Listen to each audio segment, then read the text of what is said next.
Welcome to the NXT Podcast, your home for weekly NXT reviews and insight. The beautiful part of NXT is that when one dream ends, another dream begins. Find all of your NXT news, recaps, and analysis right here. So with that being said, we only have one question for you. Are you ready? We thought so. Let's get the show started right now.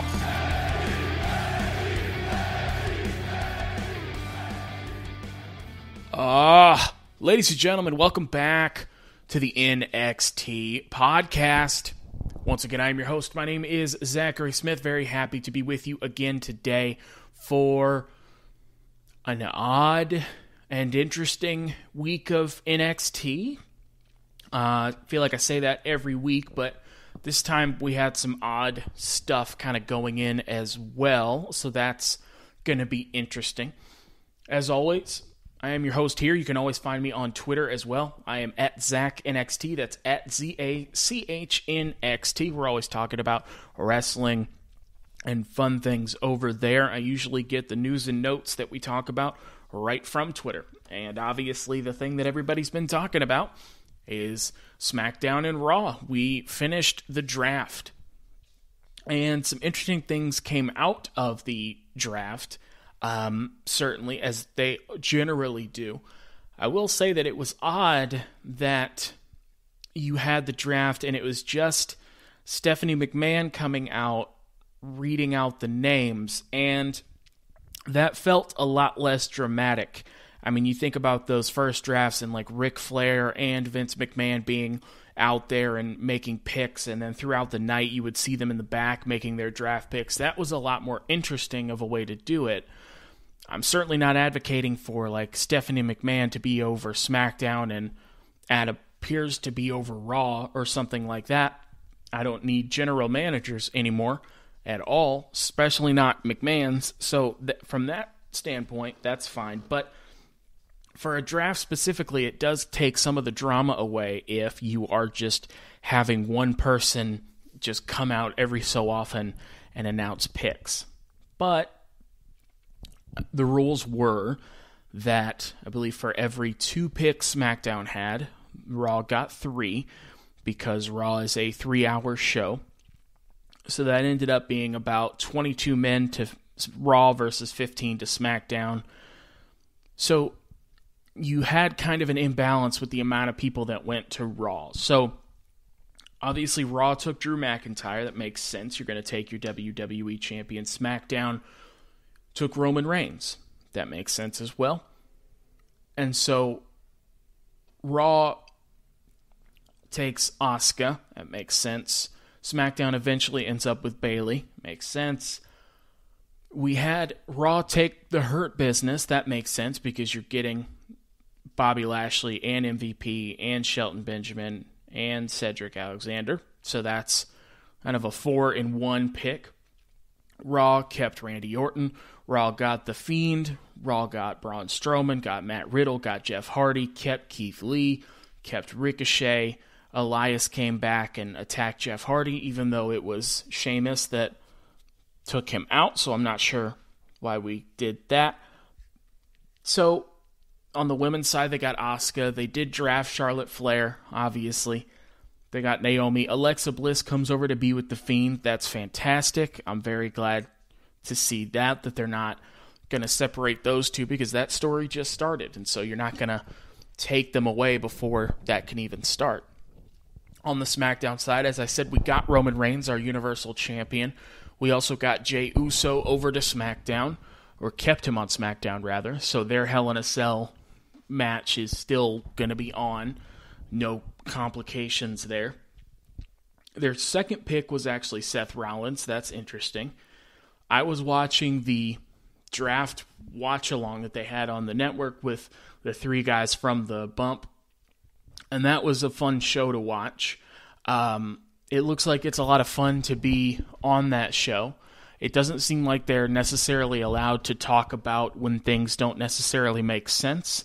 They kind of have to stick to just the storyline version of what's happening. That's certainly not their fault, I don't think. I think that's because they're working directly for WWE. So, for example, Sami Zayn doesn't get drafted until very, very late, and he's your Intercontinental Champion. Certainly supports the story Chris Jericho told about talking about the Intercontinental title to Vince McMahon, and Vince McMahon said nobody cares about the Intercontinental title. Certainly WWE doesn't seem to. Miz and John Morrison go over to Raw. Retribution, for some reason, is drafted by Raw. I guess they're going with the theory that it's better to just sign them and not make them mad. I'm not sure. Street Profits go over to SmackDown with Cesaro and Shinsuke Nakamura, Dolph Ziggler and Bobby Roode. Ray and Dominic go to SmackDown with Seth Rollins and Murphy, so thank goodness that's going to keep going. That's good. Shayna Baszler and Nia Jax, your women's tag team champions, they go to Raw along with Mandy Rose and Dana Brooke, which is just that these two are blonde, and so we're going to put them in a tag team because we don't have anything else to do with them. If this were AEW, I would feel a lot better about people just being thrown together in tag teams because I know that they care about tag teams. But in WWE, I happen to know, and you've heard it on Bully Ray will say it, anybody that's been in that company will say it, Vince McMahon doesn't necessarily care about tag teams. He just never has. He prefers building up singles matches. Vince McMahon's strength has always been building men's singles matches, and I don't know if he has strengths anymore, but that's certainly his focus.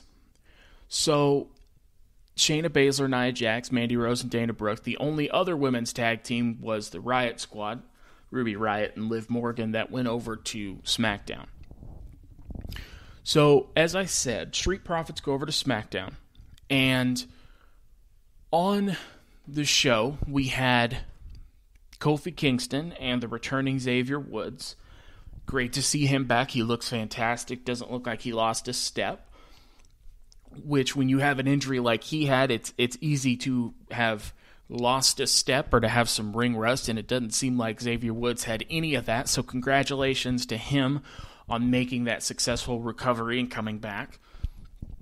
But Kofi and Xavier Woods end up winning the tag titles. And Big E had a match earlier in the night where he beat Sheamus. So, all three of them are in the ring, and Stephanie McMahon says that Raw has drafted Kofi Kingston and Xavier Woods. And for a second, they're confused. Xavier Woods says, "Say E's name." You didn't say it. Say E's name. And she says that SmackDown has drafted Big E. So that's interesting. Obviously, that was the real reaction of the New Day that you got in the ring there. I imagine they knew about it before they went out there. That would be messed up, although I wouldn't put it past WWE to do that. But I think you got their very real reaction. Maybe they knew it was coming. Maybe they knew it was bound to happen at some point, but you're never really ready for it until it happens. And so that means that the New Day is the only faction really in history to not break up and end with somebody betraying the other members or anything like that. The New Day has ended or has been put on hiatus because they were drafted to different shows. So, on one hand, this sucks, right? New Day has been fantastic since they formed. New Day has always been entertaining, and most importantly, New Day has always been successful. You have three guys that are now 9-time tag team champions. I think they tied the Dudley Boys record for WWE title runs. And they've just been a constant beacon of success. They've been a well-oiled machine as a team, but they've also hosted a WrestleMania. They've also had a lot of comedic segments on the show. They bring a level of entertainment that a lot of people can't in that company. They're just three of the best in that company at doing that, and they were smart enough to group together to make that even better. And So on that hand, it sucks that they aren't going to be together anymore. I mean, you might see them at Survivor Series or something like that, or maybe at WrestleMania do a little thing where they have a little reunion, but for the time being, Kofi Kingston and Xavier Woods are going to Raw, and they're the tag team champions. Kofi and Xavier just switched titles with the Street Profits, which felt weird. I would rather them have just had a unification match, and then you could do the same thing you do with the women's tag titles, where they can go show to show. I think that would have made more sense. I mean, it looks like you have about 5 tag teams on Raw and 4 on SmackDown, so, I mean, it's not like you're going to have that many feuds to go around. I would rather have 9 teams fighting over one set of tag titles, but whatever. They just swapped the belts. And you have Big E continuing his singles run on SmackDown. Now, this isn't the first time Big E's been a singles wrestler. I mean, he came up in NXT with the 5 count. I don't want you to count 3, I want you to count 5. And he's had a run with Dolph Ziggler and AJ. And so he's had some success as a singles wrestler, but obviously the 3 of them together have had the most success. They're multiple-time, 9-time, in fact, tag team champions, and Kofi Kingston had that fantastic run-up to WrestleMania and Kofi Mania where he beat Daniel Bryan for the WWE title. We're not going to talk about how that run ended. That still makes me mad, but it's still important to me that these guys collectively are 9-time tag champions, and Kofi won the WWE title, something that I wanted to see but never thought that I would. That's something that I would do on a 2K game all the time, but I never thought they would do in real life. And ever since the New Day formed, people have wanted to see Big E kind of go out on his own, because Big E is a real big dude. He's real muscly dude, so Vince McMahon's going to love that. He's a great talker. He can be really silly and be really funny and entertaining, but there's also a side to him when he gets serious that he can cut a really great promo on somebody, especially when the New Day would go against the Usos and they would stop joking and they would get serious. Big E always shined in those moments, so I think Big E has a lot to bring to the table, and I think that they've done a good job so far of just having him have steady success. He's gone out and he's beaten Sheamus a few times now. He's put a world champion on his list. And so it seems like on SmackDown they're going to keep building him up. It's way too early to think about who Roman Reigns is going to be facing down the line for the Universal title. You have Seth Rollins on the show. You have Daniel Bryan. You have Kevin Owens. I'd like to see all 3 of those guys go against Roman. You have Jey Uso, who's going to get him at Hell in a Cell. You have Aleister Black on the show. You have Apollo Crews. You have Otis, who still has the Money in the Bank as of right now. You have Murphy. You have Kalisto. You unfortunately have Lars Sullivan. You have King Corbin. You have Chad Gable. So you have people for him to go against. Of the people I just read out on that list, it would seem to me that Big E has the most upside that hasn't been realized yet. And so if I had to pick somebody eventually down the line that could beat Roman Reigns for that title, I think I'm picking Big E. I think it's a ways off before they're going to do that, simply because I think they want to bring Big E along slowly, and also Roman Reigns just won the Universal title, and he's doing the best work of his career, and they're certainly not going to take it off of him anytime soon. So for Roman, you just need to line up challengers and let him knock them down and build up heat. But if I had to pick somebody to eventually take that title from him, I think right now the way SmackDown is set up, I could see it being Big E. And you simply weren't going to be able to do that if all the members of the New Day were on the same show. There would always be a temptation to just put Big E back with Kofi and Xavier. It's too easy, not for them, but for WWE to just go back to the most entertaining thing they have on either show, rather than try and build up Big E as a single star. But Xavier got hurt, Kofi was out for a bit, they went with it, and now they don't want to just put him back with the New Day. And, I mean, that was the only way that you were going to be able to do that, is to separate them. And so I think the sentiment going around right now is correct, that this sucks, but I think down the line this could be good for Big E.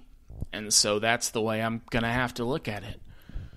So, obviously, entertaining draft. We'll see if they stick to that. I mean, on Friday we're going to have the last match for the New Day as a team, and we're going to have people on SmackDown that are going to Raw as like a farewell. But after that, you have to keep those rosters separate. Otherwise, this draft doesn't mean anything. And in the past, they haven't done a great job at doing that. So we'll have to see if they can do it this time and only have those rosters come together at Survivor Series or WrestleMania or the Royal Rumble. That's what makes those moments special, is that you don't see these people together a lot. So it'll all depend on whether or not they can do that. But nobody from NXT was drafted, which was interesting. We didn't have any call-ups as of yet. So we start the show. We have a recap of some of what happened last week. And Undisputed Era's Kyle O'Reilly, Bobby Fish, and Roderick Strong are out. The winners of this tag match will become the number one contenders for the NXT tag titles. Adam Cole is not here because he was attacked by Ridge Holland and his ribs are still hurt. The announcers are speculating on who could have paid Ridge Holland to attack Cole. It was absolutely Bobby Fish and Roderick Strong. Get out of here. Kyle O'Reilly says a lot of people around here think Undisputed Era is done for. Whoever is behind this attack of Adam Cole, the Era Boys will find you and we will hurt them. He said the second coming of the Golden Prophecy begins tonight. We are going to run this business for a very long time. So I'm sure that Roderick Strong and Bobby Fish paid Ridge Holland. I'm not sure if Kyle O'Reilly was involved with that. I don't know if it's a you turned your back on us kind of thing or if it's a 2-on-2 thing. I'm not sure yet. I think if you're going to try and make Kyle O'Reilly, then it would make sense for him to have turned on Adam Cole because you've already made Adam Cole with the Undisputed Era, but you can also make another star out of that group. So I'd be interested to see if, really my only question here is whether Kyle O'Reilly was involved or not. Obviously he was involved in a match, but you can certainly pay a guy to do something while you're in the ring. So we'll see. Oni Lorcan and Danny Burch are the opponents for this match. Doesn't feel like NXT has very many tag teams at the moment. It kind of seems like these two keep circling each other.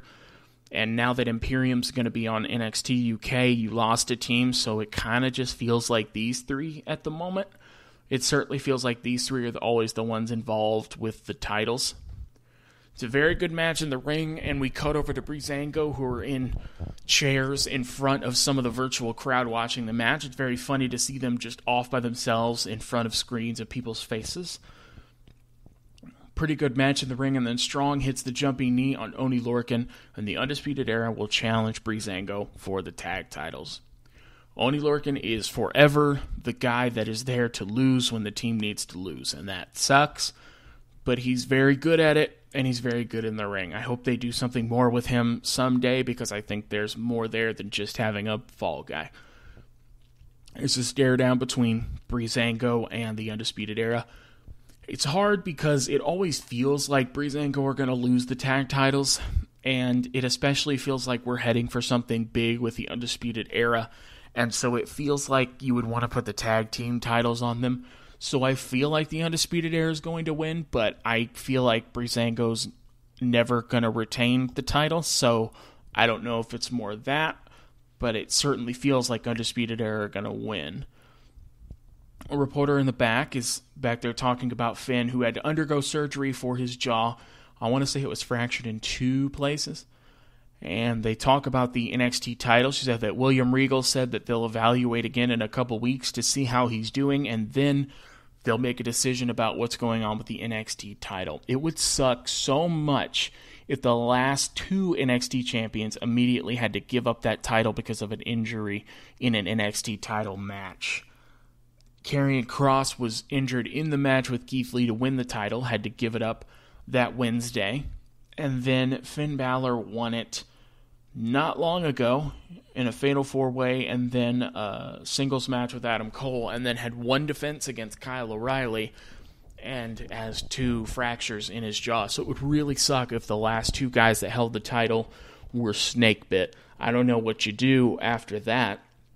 I don't know who you put the title on. You certainly have people you can put it on. It would just suck so much to have to just do another tournament or throw a bunch of guys together again to crown a champion.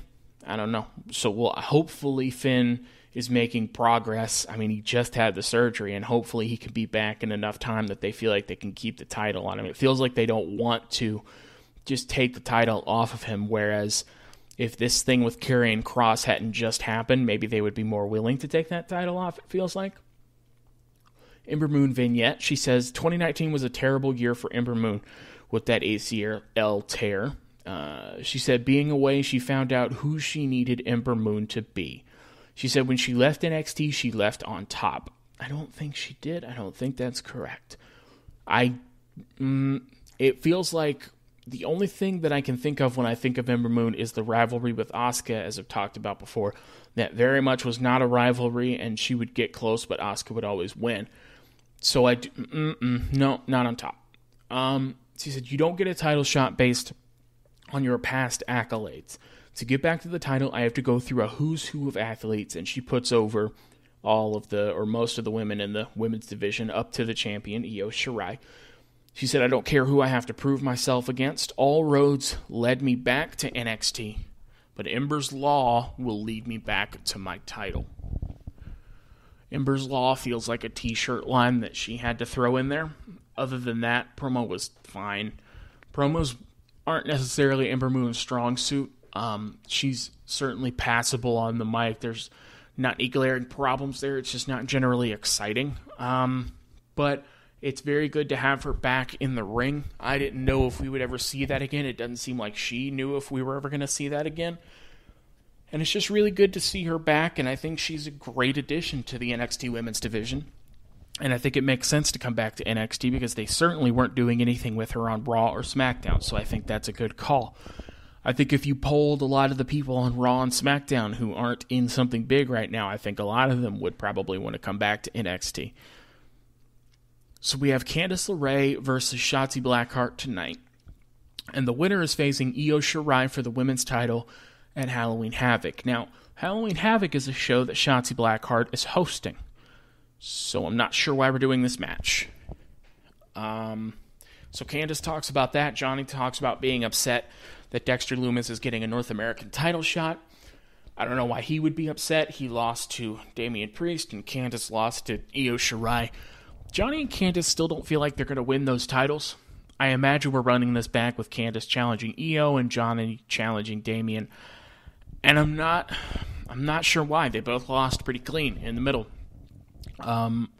Johnny just got beat by Damian Priest, and Candice just got beat by Io Shirai. So it's odd to just run that back 2 weeks later because it feels like this is just a rerun, and I don't see any reason why this time would be different with either of them. It feels like we're telling a different story with these two. I don't know. Austin Theory and Johnny Gargano are in the ring. Johnny in this match is clearly the better wrestler. He seems to know what Theory's going to do before he does it. He's anticipating all of his moves. Theory is really great at selling offense. I don't know where this story is going with these two. I think I do now. But Theory doesn't win very much at all in NXT, but he is very good. This match very much has a student-teacher vibe to me. Like, Johnny's trying to teach Theory a lesson in the ring as he is the better wrestler. So Johnny eventually hits that final beat, that apron DDT, and picks up the win pretty easily. Theory got some offense in, but he just couldn't keep up with Johnny at all. I'm interested to see what they're going to do with this, because Johnny's been kind of circling Austin Theory. Johnny gets out of the ring, and he kind of turns back to Theory, who's still selling in the corner, and mouths a couple times, "Not bad." So it seems like we're going for something between these two. Raquel Gonzalez says that Rhea walks around here like she owns the place. She says, "I'm the biggest, baddest woman in this industry." She said, "Halloween Havoc is in 2 weeks. Why don't you show up?" And before she can finish, Rhea comes around the corner and is yelling, and Raquel yells back. She says, "We don't have to wait 2 weeks." And then they're separated by a crowd before anything can happen. That should be a fun match. These two have been circling each other for a while. That should be a women's version of a big man match where it's just two bigger wrestlers beating the hell out of each other, which is always fun. So we have Ciampa, who is looking, he's in the dark, he's holding his iron mask thing, and he's looking at the TV, he's looking back at the replay of the match that he had with Kushida a couple weeks ago, where that match was interrupted by Velveteen Dream accidentally coming off the ropes and hitting Ciampa when he meant to hit Kushida, which resulted in Ciampa winning by disqualification, which Ciampa at the time was not happy about, and is certainly not happy about it here. He still seems mad about it. Ciampa, it plays a clip of, I think it was Vic Joseph saying, "I would not want to be Velveteen Dream." When Ciampa comes back around, Ciampa stands up and says he's dead and walks off. So I guess we're going to do Ciampa and Velveteen Dream next. I'd rather it be Kushida Ciampa, but that's okay. Shotzi's out next for the number one Contenders match. Again, to remind you, Shotzi is the host for Halloween Havoc, so they're definitely not going to have her also have a title match at the show that she's hosting. So I say again, I do not understand why this match is happening. Seems like you have a lot of women that could be in this spot. Candice just lost a title match clean in the middle of the ring to Shotzi, or rather to Io. And again, Shotzi is the host, so this doesn't make a ton of sense to me. The women's division is so deep in NXT that Shotzi Blackheart feels like she's on the cusp of being a really legit title contender, and I do not see her getting a title shot anytime soon. There are just so many women that are ready to be in that title picture right now.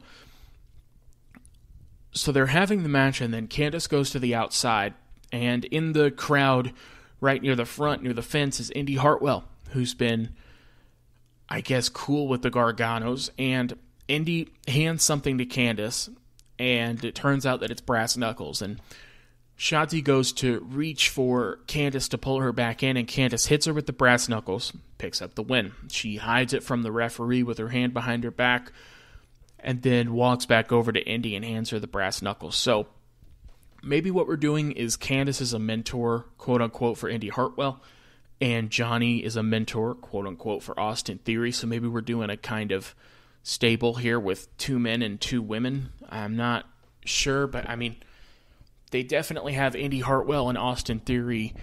Well, Indy Hartwell certainly is working with the Garganos, and it seems like Austin Theory's been circling them, so that feels like what we're doing. Don't know yet, but that if you made me guess right now, that's what it is. So we have Aaliyah and Robert Stone in the ring. Robert Stone says none of the top talent seem to want to connect with Suitman Stone and the Robert Stone brand. He said their loss is going to be someone else's gain, and evidently this is actually going to be Aaliyah versus the returning Toni Storm. Her music interrupts. For the record, Robert Stone is right. Whoever doesn't sign with him, it is definitely their loss. Mercedes Martinez was doing great in NXT when she was part of Robert Stone brand. She leaves Robert Stone brand, and now she has a silly name and a silly mask with a silly group on Raw. So, I'm just saying that when you're with Robert Stone, you're in a cage match of the main event in NXT. When you're not with Robert Stone, silly mask, silly name, silly group. So, he's got a point. It's really great to have Toni Storm on NXT. I thought that she would be on NXT UK, but it seems like maybe we're going to have a situation where we have some people moving up to Raw or SmackDown, and so they're reloading with really great talent. Just off the top of my head, you have Toni Storm, Candice LeRae, Rhea Ripley, Dakota Kai, Shotzi Blackheart, Ember Moon, Raquel Gonzalez, Aaliyah, Xia Li, Io Shirai as your champion. It's hard to find a better women's division in the world right now. They're packed with great talent. Storm picks up the win, obviously, and she's back officially in NXT. That's awesome. They announce that Rhea Ripley versus Raquel Gonzalez is going to happen at Halloween Havoc in 2 weeks. Also, Candice LeRae is getting another shot at Io Shirai for the NXT Women's title, and then next week, we're doing Breezango defending the tag titles against Roderick Strong and Bobby Fish. It's interesting that it's not Kyle O'Reilly and Bobby Fish. It's Roderick Strong and Bobby Fish. It makes sense that Kyle O'Reilly wouldn't be ready to go based on that match that he had with Finn Balor, but it just sets up interestingly for the story that it could potentially be Bobby Fish and Roderick Strong as the tag team champions. I think that's where we're going to go, and then we're going to have an interesting story going forward. It's just a matter of whether Kyle O'Reilly is in on it too. I'm not sure. So, Damian Priest is out next for the North American title match against Dexter Lumis. I really want Lumis to win. You know that. If you know me by now, if you've listened to this show, any episode that has Dexter Lumis in it, Dexter is creepy. He's probably a serial killer, and he's my favorite character on NXT. I'm always the most entertained by his segments, and he's the most different wrestler in NXT. He's a creepy character that pops up in places that doesn't in any way remind me of, like, The Fiend. And so it's his own spin on this kind of character, and it's really fun to watch. And it makes sense that this crazy dude would become a wrestler just to hurt people in a ring legally. That makes a lot of sense. Again, I want Lumis to win, but I think it's too soon to take that title off of Damian Priest. Damian Priest as North American Champion isn't doing a lot for me. But in fairness to him, he hasn't had it very long, and they haven't given him a ton to do outside of short build-up matches, and so it's going to take a while before you can settle into a role like that. It wasn't long ago that he was just a guy that was there for Keith Lee to beat a bunch, and so now he's taken this more elevated stature, and I think that he's definitely ready for it. I think that the character just isn't connecting with me yet, and so it's just a matter of having that connection point. So Priest is out first, and then Lumis comes out second. Lumis has a really cool entrance, but it's always weird to me when the champion doesn't come out last. Again, Lumis has a great entrance, but it always feels like the champion should always go out last, especially in a title match. It just always feels really weird when you see the champion first. It always throws me off. Priest knocks down Lumis, but Lumis does a quick hip up, which is crazy to see a dude that big do that. I know it's a move a lot of people could do, but it's really cool to see. Later, they're both laying on the ground, and Lumis does a kip up and then jumps backwards and drops a leg on Damian Priest. That was ridiculous. You had to do a kip up, then see where Priest was, then jump backwards, and then get your leg to connect with his face. That had to be really hard to do. That was awesome. Every match, Dexter Lumis does something else that's really cool that I haven't seen before. Lumis locks in the silence, but Priest gets a leg on the ropes. This is just two dudes beating the hell out of each other, and that's always a lot of fun to watch. So Dexter Lumis throws Priest in the ring, and then Dexter Lumis is on the apron, but then Cameron Grimes runs in and hits that running stomp, the cave-in, maybe, on Lumis. The ref doesn't see it. Cameron Grimes, of course, because it's Cameron Grimes, his hat comes off while he's doing that stomp, and so it's in the ring. So before he ducks down, he has to grab his hat from inside the ring, so he has to reach around Dexter Lumis, who he just kicked, and grab his hat, and then basically lays down on the side so the ref doesn't see him. And so Lumis gets back in the ring. Priest hits him with that sit-down choke slam, and so Damian Priest retains the title. Again, it sucks that Dexter Lumis lost, but you knew that was going to happen. But this loss being due to interference doesn't hurt Dexter Lumis. It doesn't hurt Damian Priest because he didn't know he got help, and now Cameron Grimes can move on with Dexter Lumis in a feud. So it wasn't for nothing. You get a good match out of it. Damian Priest is starting to get out of the ring, but then Cameron Grimes gets in and he's talking smack to Lumis, but Priest sees it. He hits the Reckoning on Cameron Grimes, so they're both laid out. Originally, I thought that was going to mean that we were going to do a triple threat match, but Damian Priest is on the entrance ramp, and then from nowhere, Johnny comes in and hits him in the back with a steel chair. Then he throws the steel chair at Priest. Priest catches it, and Johnny kicks the chair, so he lays out Damian Priest. So Candice joins him, so Johnny and Candice are standing over Damian Priest laughing. Regal comes out with no music, just behind them, and says, "You two must be very proud of yourselves." And they both say they are. says, Candice, you will face Io Shirai, and Johnny, you will face Damian Priest for the North American title, but the stakes are going to be higher. Don't take it from me, take it from the host. And Shotzi Blackheart kind of comes out of the opposite end with a bunch of dry ice coming up. And she basically says, her cadence was weird, but she said, Candice, Johnny, both your matches will be determined with a spin the wheel, make the deal.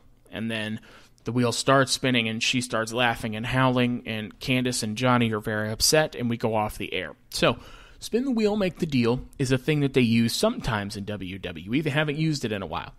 It's basically a big wheel, and that wheel has match stipulations on it. So, could be steel cage, could be bull rope, could be no disqualification, could be any kind of match. And you spin the wheel, and that's the kind of match you're going to have. So, presumably next week, we're going to spin the wheel, make the deal for both of those matches so that we find out what our takeover match stipulations will be. We know it's Candice challenging Io, we know it's Johnny challenging Damian, but we're not sure yet what type of match. So, I think we're going to find out next week, because in 2 weeks, the actual matches are going to happen at Halloween Havoc. So, I guess it makes sense to do that next week. So, that should be interesting. We have some stuff coming up. So next week we'll probably find out what those match stipulations are. I imagine next week we're going to have new tag team champions, just because I think that makes sense with the story that they're going to tell with Undisputed Era. And then maybe we'll get more between Cameron Grimes and Dexter Lumis. Probably something between Io and Candice and Johnny and Damian. Hopefully we'll see what's going on with Austin Theory and Johnny Gargano. Again, feels like too soon to take the title off of Damian Priest, but if you were going to, I guess that Indy Hartwell could interfere on Candice's behalf and Austin Theory could interfere on Johnny's behalf. I don't know. Maybe. But we've got some fun matches. We won't have an NXT title match. It doesn't seem like. I wouldn't have thought we would. Just based on how Finn came out of that match. I don't think he's going to be wrestling anytime too terribly soon. So hopefully he gets better soon and he doesn't have to relinquish that title. We got a lot of interesting stuff going on. So we're going to have to wait and see what happens. But in the meantime, I have been your host this week. Hope it was as fun to hear as it was to talk about. Got some of the draft talk out of the way. That was the big story coming out of both shows. And then we had a solid NXT to follow up. It's interesting not seeing NXT take part in the draft at all. If they really were a third brand, you would think you'd have a three-way draft, but I don't trust WWE to do that correctly.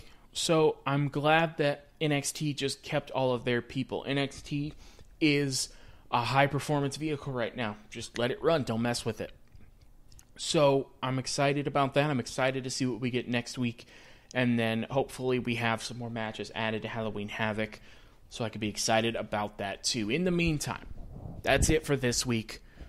Again, you can always find me on Twitter. I'm at ZachNXT. That's at ZACHNXT. You can always find me talking about wrestling or other fun stuff over there. As I said, the news and the notes generally come from Twitter. So if you want to hear something on the show, let me know over there. In the meantime, that means my time is up. So I have been Zachary Smith. You have been a fantastic audience. Thank you for listening.